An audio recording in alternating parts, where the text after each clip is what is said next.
2020년 8월 8일 새벽 설교 말씀입니다. 이사야서 22장 1절에서 14절 말씀, 헛된 대책이란 제목으로 새벽 말씀 보도록 하겠습니다.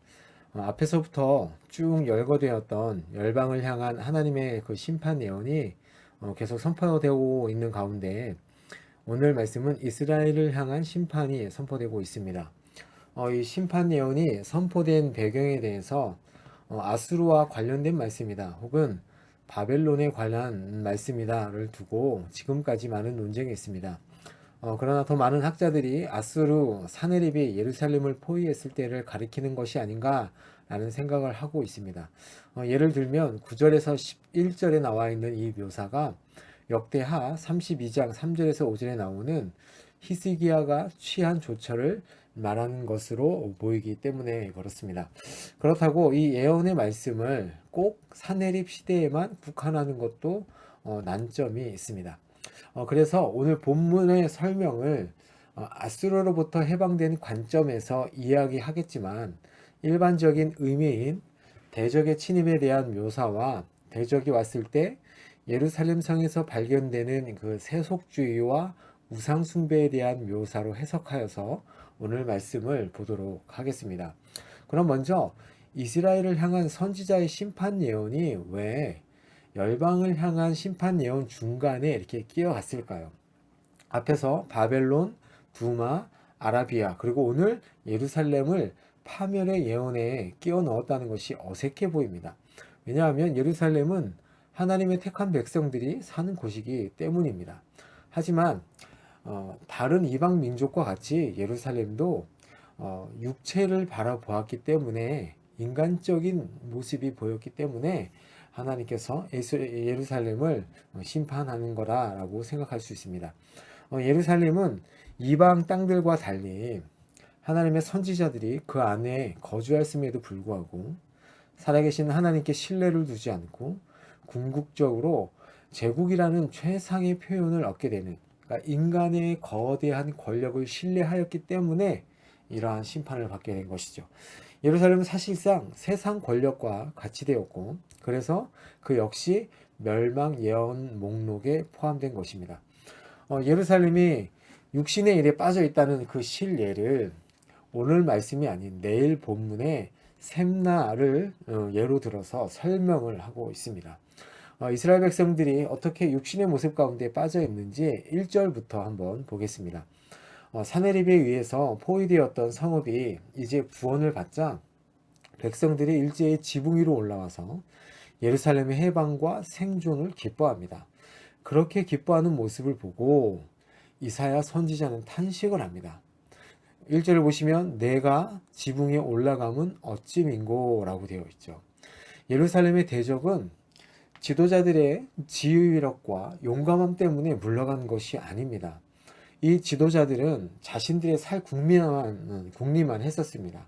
앞서서 싸우기는커녕 포위된 성을 빠져나갈 궁리만 했고 오히려 도망하다가 죽었습니다. 포로로 잡혔습니다. 지도자들의 무지와 무능을 이번 사건을 통해서 보여주었고 도덕적 해이를 보여주었습니다. 또 이스라엘의 이 내적 부패와 영적 무지로 인해서 하나님의 심판을 피할 수 없는데 지붕 위에 올라가서 기뻐하는 모습을 보고 선지자는 탄식하는 것입니다. 지금 잠깐 해방되었다고 해서 이스라엘 백성들의 그 죄를 보고 회개하는 것이 아니라 오히려 더 기뻐하고 있다는 것이죠. 자, 4절 보시면 그러면서 이사야 선지가 이렇게 얘기합니다. 나를 쳐다보지 말아라. 나는 너무 슬프고 통곡한다. 내 백성이 패망하기 때문이다. 이제 나를 위로하지 말아라. 나는 너희들의 무지와 불신앙을 알기 때문에 나를 위로하지 말아라 라고 얘기합니다. 그러면서 5절에서 8절에 여호와의 날을 선포합니다. 이 여호와의 날은 아수르가 심판을 받는 날이 아니라 예루살렘이 소란과 발핀과 혼란으로 가득한 날임을 말합니다. 여호와께서 예루살렘을 공격하셨던 날 자신들을 지켜줄 거라 믿었던 성벽이 무너지는 날입니다. 그러니까 여호와께서 예루살렘을 공격하시는 날이고요. 이날은 자신들을 지켜줄 거라 믿었던 그 성벽이 무너지는 날이라 얘기합니다. 이때 주민들은 시온 산을 향해 부르짖습니다. 이들을 공격하는 민족들은 멀리에서 온 민족들입니다.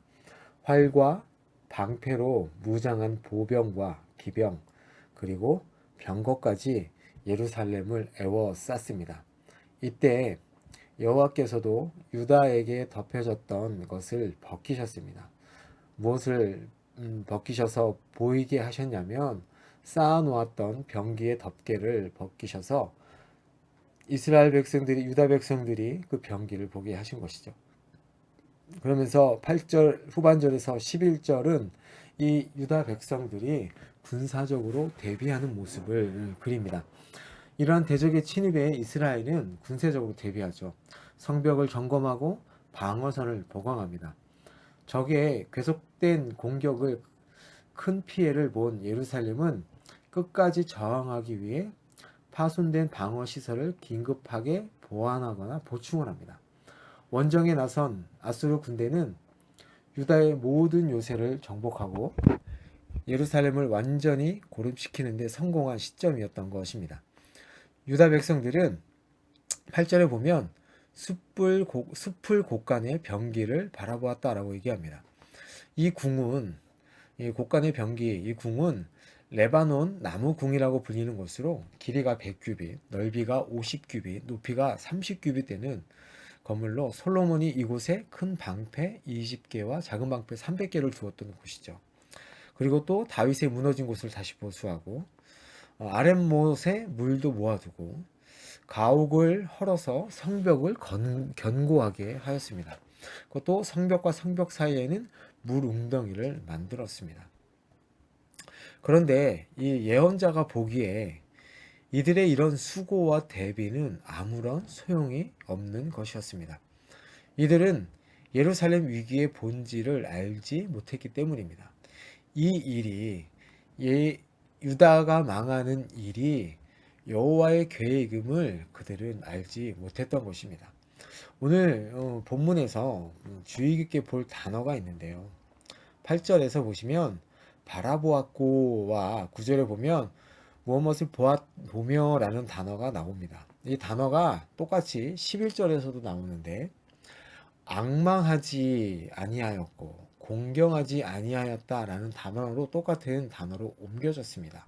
그러니까 보다, 바라보다라는 단어를 사용해서 하나님을 악망하지 않고 하나님을 공경하지 않았다라고 얘기하면서 예루살렘의 불순종과 어리석음을 고발하고 있습니다. 그러니까 예루살렘은 이 일을 행하시는 이를 악망하지 아니하고 숲을 곳간의 병기를 바라보았고 이 일을 옛적부터 경영하신 이를 공경하지 아니하고 그러니까 바라보지 아니하고 다윗성에 무너진 곳을 보았습니다. 12절에서 14절은 이 선지자는 앞으로 닥칠 국가적 재앙을 경험할 예루살렘 사람들에게 회개를 촉구합니다. 아수르가 철수했다고 기뻐할 것이 아니라 이제 굵은 베옷을 입고 머리털을 깎고 통곡하며 회개할 때라고 말합니다. 하나님께서 마지막으로 주신 기회이니 우리는 회개해야 한다고 말씀하는 거죠. 이러한 선지자의 촉구에 사람들은 어떻게 반응합니까? 이들은 어차피 이리 죽나 저리 죽나 마찬가지니 어차피 내일이면 죽을 몸이니 먹고 마시기나 하자고 떠들면서 아수르에서 벗어난 오늘을 즐기자고 합니다. 아무도 여호와의 목소리를 청종하지 않습니다.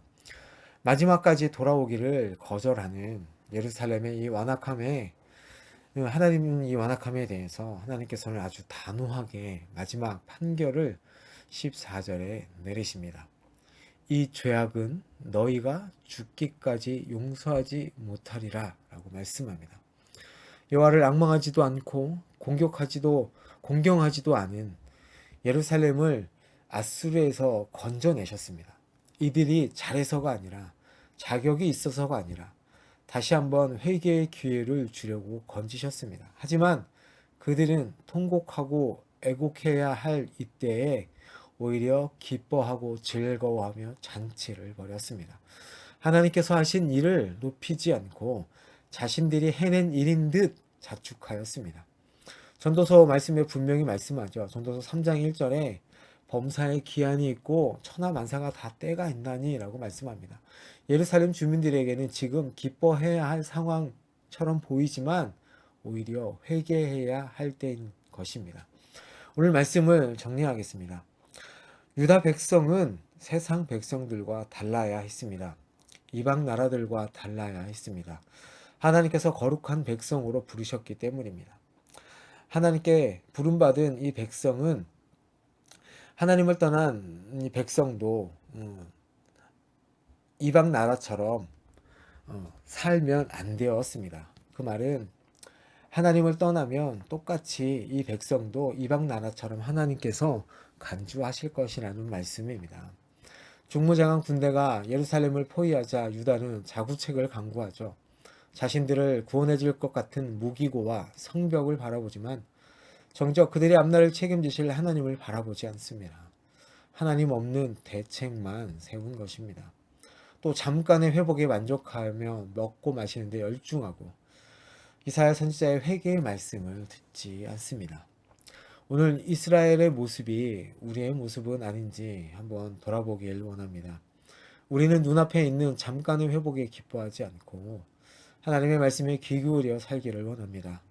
세상 방법의 강구책을 바라보는 것이 아니라 하나님을 바라보는 저희가 되기를 원합니다. 또한 우리가 회개할 때를 알아서 하나님 앞에 철저히 회개하며 하나님을 붙들고 가는 저희가 되기를 예수님의 이름으로 축복합니다. 아멘. 기도하겠습니다. 하나님, 세상이 우리를 위협하고 포위하여서 앞으로도 뒤로도 못 가는 상황이 올 때 세상이 말하는 강구책에 따라간 것보다 하나님을 먼저 바라보게 하여 주옵소서. 최고의 대책이요 최선의 대책을 계획하고 계신 하나님을 바라보게 하여 주옵소서. 눈앞에 보이는 잠깐의 회복에 기뻐하는 것이 아니라 영원한 하나님의 계획을 바라보며 하나님의 때를 따라 기뻐하게 하시고 또 회개하며 살게 하여 주옵소서. 오늘도 세상 사람들과 다른 하나님의 거룩한 백성으로서 거룩한 삶을 살게 하여 주옵소서. 예수님의 이름